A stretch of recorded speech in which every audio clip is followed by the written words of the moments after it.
My dear friends and audience, আমি doctor প্রদীপ Maiti, general physician. আজ diabetes নিয়ে কিছু বলছি।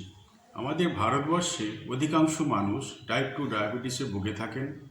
অনেক পেশেন্ট জিজ্ঞাসা করেন যে ডাক্তারবাবু, আমরা তো 2 মাস 3 মাস কি 6 মাস ওষুধ খাচ্ছি এবং ব্লাডের ফাস্টিং বা পিপি বা র্যান্ডাম এগুলি টেস্ট করে আমাদের গ্লুকোজ লেভেল নর্মাল হয়ে গেছে, আমরা কি ওষুধ বন্ধ করে দেব?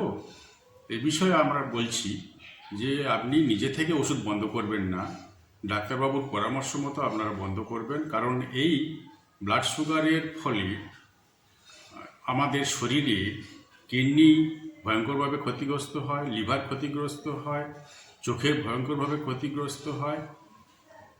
এগুলি প্রত্যেকটার সঙ্গে সুগার জড়িয়ে আছে।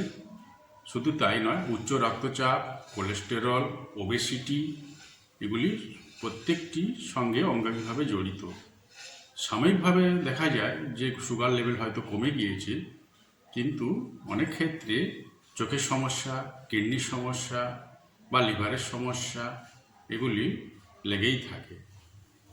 এবং তাই আপনাদের বলছি, আপনারা নিয়মিত ডায়েট কন্ট্রোল করবেন, নিয়মিত ডায়েট কন্ট্রোল করে যাবেন, নিয়মিত এক্সারসাইজ করবেন এবং নিয়মিত আপনারা ওয়াকিং করবেন, হাঁটাচলা করবেন। ওষুধ ডাক্তারবাবুর পরামর্শ মতো আপনারা বন্ধ করবেন। বন্ধ করার পরেও আপনারা এই ডায়েট এবং এক্সারসাইজ এবং হাঁটা এগুলি আপনারা বন্ধ করবেন না। আপনারা নিয়মিত এগুলি করবেন এবং প্রত্যহ 3 লিটার বিশুদ্ধ মিনারেলযুক্ত জল আপনারা গ্রহণ করবেন। সবাই সুস্থ থাকবেন, ভালো থাকবেন। নমস্কার।